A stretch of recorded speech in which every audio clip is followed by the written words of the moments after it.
やめた方がいいよ。努力だのなんだの、どんな綺麗事言っても世の中に才能ってのは厳然としてある。お前にバスケの才能はね。それは嫌です。あまず僕バスケ好きなんで。それから見解の相違です。僕は強いとか弱いとかどうでもいいです。なんだと。僕は君とは違う。僕は影だ。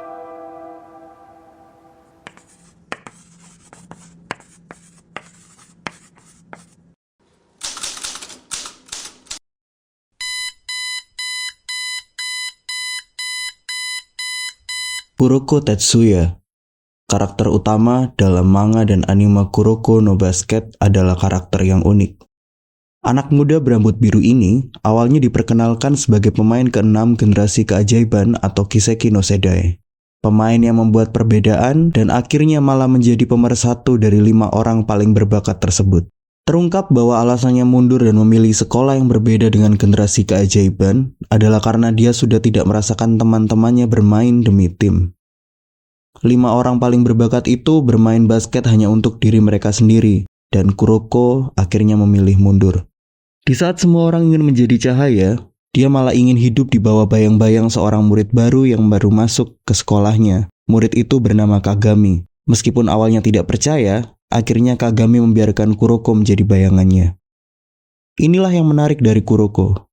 Mengapa dia memilih menjadi bayangan, padahal dia adalah pemain ke-6 Kiseki no Sedai yang begitu hebat. Pertama, Kuroko mengerti arti dari bayangan.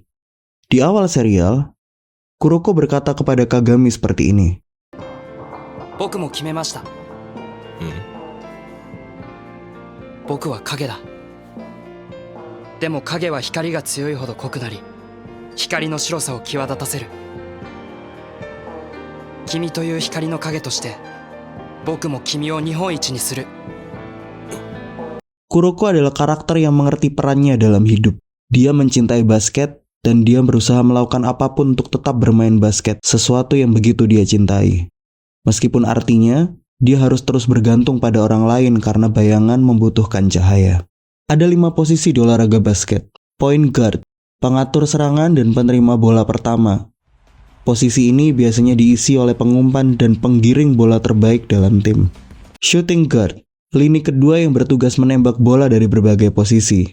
Posisi ini biasanya diisi oleh penembak terbaik dalam tim. Small forward, posisi yang biasanya diisi oleh pemain paling berbakat atau bintang utama dalam tim. Small forward harus bisa mencetak poin baik dari luar kotak 3 poin maupun dari dalam.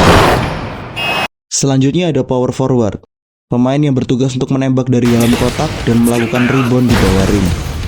Terakhir ada center, pemain dengan postur terbesar di tim yang paling sering melakukan kontak fisik dengan lawan untuk memenangkan bola yang memantul dari ring. Dari 5 posisi tersebut, Kuroko tidak ahli dimanapun. Dia bukan dribbler yang baik seperti Akashi, bukan penembak terbaik seperti Midorima, atau pencetak poin ulung seperti Kise, Aomine, atau Kagami. Terlebih, Kuroko memiliki postur yang kecil dan fisik yang lemah, sehingga dia tidak cocok bermain di center. Namun dia mencintai basket, dan ini adalah intinya. Akhirnya Kuroko menemukan posisi yang paling cocok dengan dirinya, the sixth man, atau orang ke-6. Bukan pemain ke-6 yang menguasai semua posisi, tapi pemain ke-6 yang hanya ahli dalam satu hal, namun membuat perbedaan dalam tim. Bayangan, begitulah akhirnya Kuroko menyebut dirinya, dan akhirnya begitulah orang-orang menyebut dirinya. Menemukan peran dalam hidup seharusnya menjadi tujuan setiap manusia. Menemukan panggilan hidup dan menghidupinya adalah tujuan utama dari hidup. Dan Kuroko adalah karakter yang hidup. Kedua, Kuroko mengerti potensi terbaiknya. Dalam salah satu episode awal season 1, Kagami menantang Kuroko one-on-one karena mendengar bahwa dia adalah anggota Kiseki no Sedai. Alih-alih melawan, Kuroko malah dipermalukan sampai akhirnya diremehkan oleh Kagami. Namun setelah Kagami selesai berbicara, Kuroko akhirnya menjawab bahwa dia sadar dia tidak bisa mengalahkan Kagami dan dia mengaku bahwa dirinya adalah bayangan. Inilah alasan kedua Kuroko menjadi bayangan. karena dia terus-menerus mencoba untuk melakukan yang terbaik dengan kemampuannya. Daripada mencoba menjadi orang lain, Kuroko memilih untuk melakukan yang terbaik dengan semua kemampuan yang dia bisa. Misdirection atau kemampuan untuk tidak bisa dirasakan oleh orang lain. Pada salah satu episode saat ada misi latihan untuk membeli roti isi di tengah keramaian, semua anggota tim Kuroko tidak ada yang berhasil. Tetapi tidak dengan Kuroko.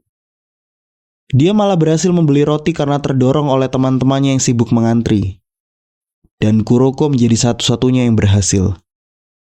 Hawa kehadirannya yang sangat lemah membuat Kuroko malah berhasil menyelesaikan misi tersebut. Bahkan tampak dalam beberapa kesempatan, Kuroko mengagetkan orang lain karena tiba-tiba muncul dan berbicara. すみません。君は誰？てか出てたっけ試合？黒子哲也です。出てました。 Hawa kehadirannya yang lemah ditambah kemampuan passing dan visi bermain yang luas, akhirnya digabungkan oleh Kuroko dan menjadi gaya bermainnya sendiri. Pemain bayangan yang tidak pernah terlihat namun selalu ada dan memberi umpan yang baik. Di dalam permainannya, Kuroko hanya fokus dengan apapun yang dia bisa dan terus mengembangkannya. Bahkan sampai akhir serial ini, Kuroko tidak pernah diperlihatkan melakukan sprint cepat atau dunk. Dia hanya fokus mengembangkan kemampuan utamanya. Ada banyak kesempatan saat Kuroko diperlihatkan meningkatkan kemampuannya. Seperti Ignite Pass saat melawan Sutoku yang berisi Midorima, atau saat Kuroko juga mengerti kapan saatnya dia harus istirahat atau sekedar duduk di bangku cadangan jika misdirection-nya tidak aktif. Menggali potensi diri sampai batas maksimal tanpa iri dengan perkembangan orang lain, itulah yang dilakukan oleh Kuroko. Ketiga, Kuroko mengerti tujuannya. Kuroko adalah karakter yang paling sering diremehkan di Kuroko no Basket. Tetapi Kuroko tidak pernah goyah. Dia hanya fokus dengan tujuannya, yaitu bermain basket dengan orang yang menyukai basket. Dan membuktikan kepada semua anggota generasi keajaiban bahwa basket harus dilakukan sebagai tim. Suatu kali para senior Kuroko di Seirin membawa majalah yang berisi profil Kiseki no Sedai.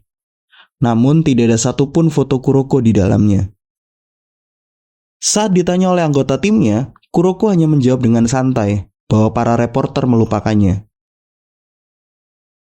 Di lain kesempatan saat Kise Ryota, salah satu anggota Kiseki no Sedai, membuka rahasia di balik kemampuan misdirection Kuroko yang hanya bertahan 40 menit, Kise juga mempraktekkan cara Kuroko mengaktifkan kemampuannya, yaitu dengan cara mengalihkan perhatian orang lain kepada objek lain, bukan dirinya. Namun pada pertandingan yang sama, Kuroko dan Kagami tetap bisa mengalahkan Kise.